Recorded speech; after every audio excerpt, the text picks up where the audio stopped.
Good evening, y'all. Tonight's topic I will be speaking on is the two significant trends in the entertainment industry. Mine might be a little different from everybody else's, but I'm going to give it a shot. So, my first topic would be a record label's 360 deal.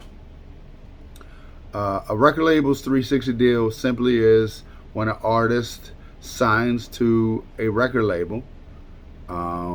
They are looking for financial support.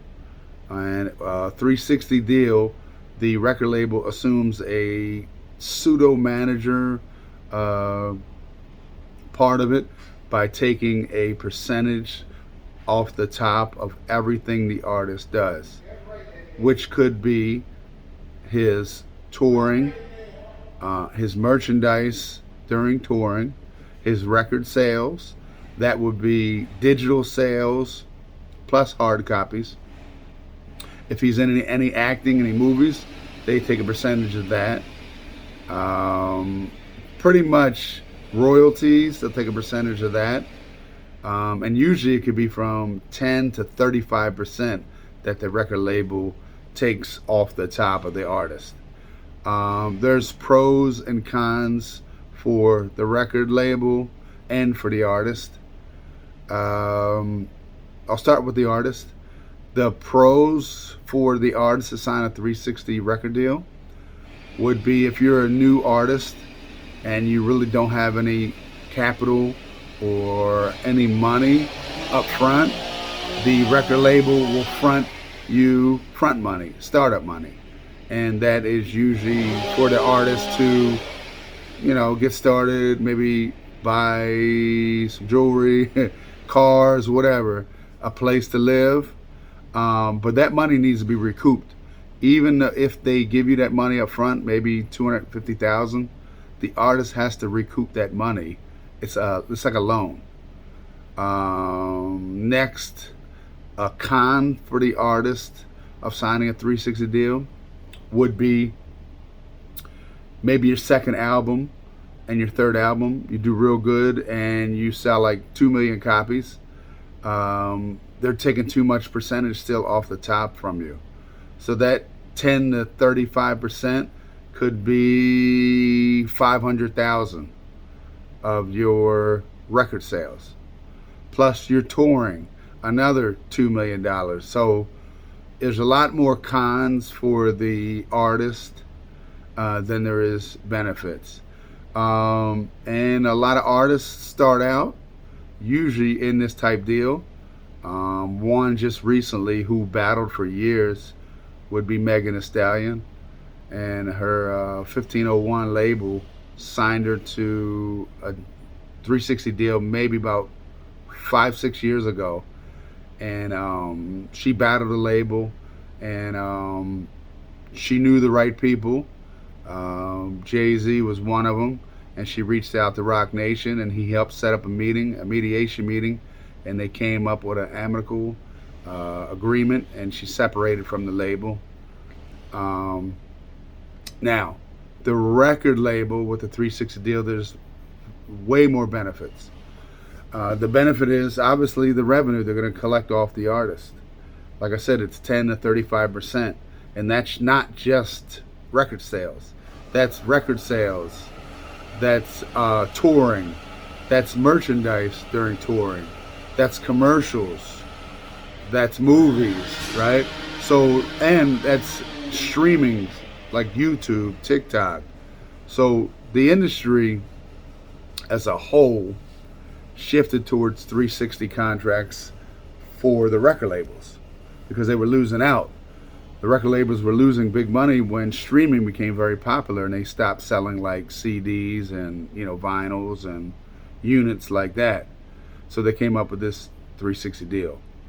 A con for a 360 deal for a record company, I would say the biggest con would be the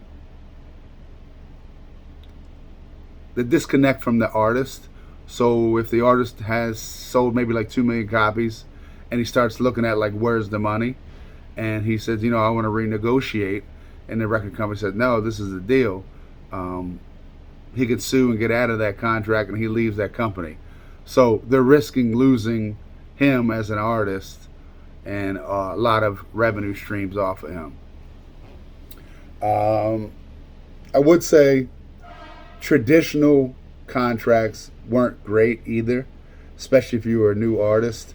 You might get like points on the dollar of like 5 or 6 points. And to say like if you sold like 10 million records, you might get like $5 million, which sounds a lot to us. But when you think of 10 million records, and records usually cost, well, CDs usually cost maybe like $10. So you think 10 times 10 is 100 million. You're getting 5. So those contracts were already like pretty bad. But when you sign a 360 deal, and that $5 million you would have made now turns into like 1.75 billion, that's where you have problems.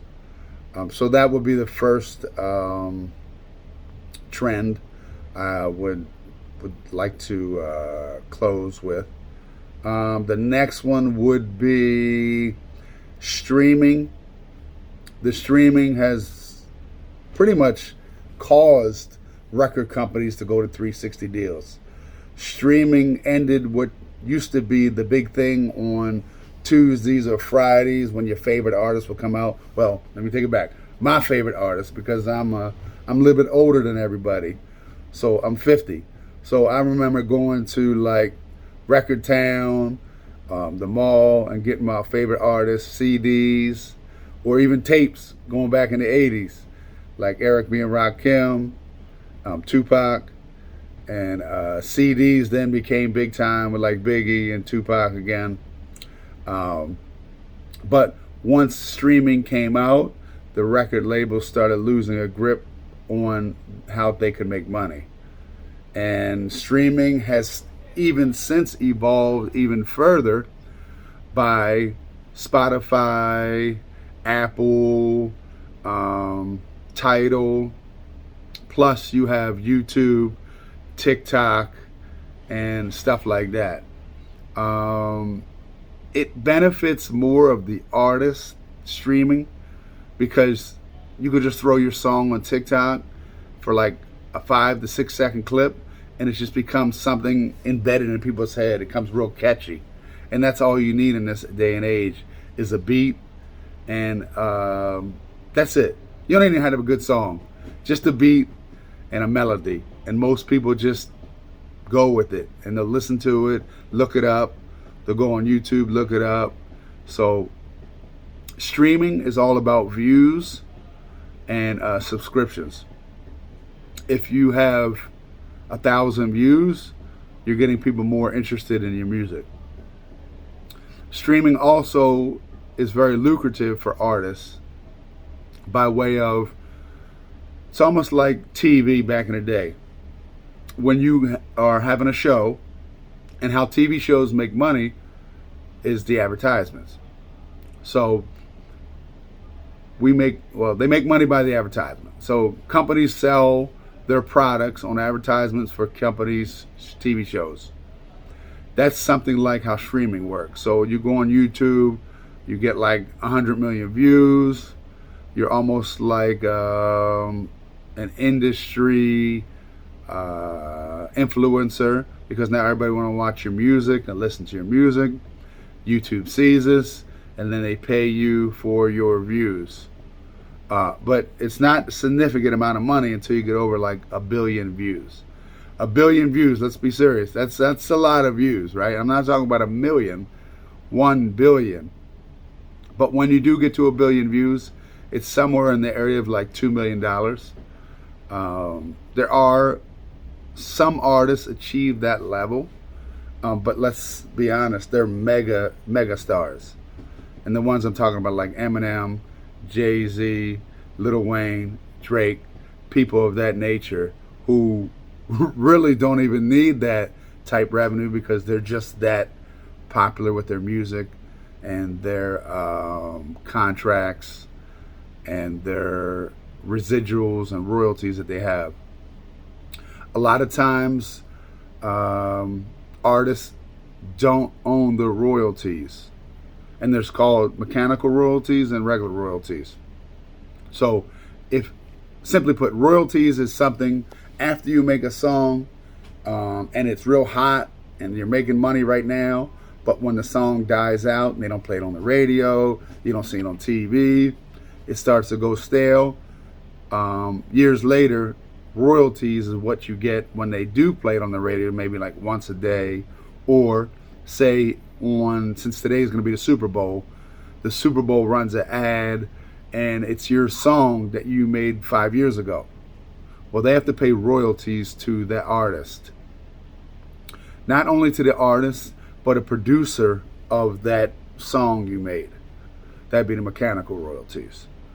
So royalties is very lucrative, and I will touch back with what I talk about, the 360 contract. The record labels own 10 to 35% of your royalties. And royalties can be very, very, very lucrative. If you got an extensive catalog, you could be talking about $2-3 million a year in royalties. So I think that's pretty much what I wanted to talk about with the trends that's going on, past and present, and I believe in the future it's going to really take off with artists. Thank you. Have a good night.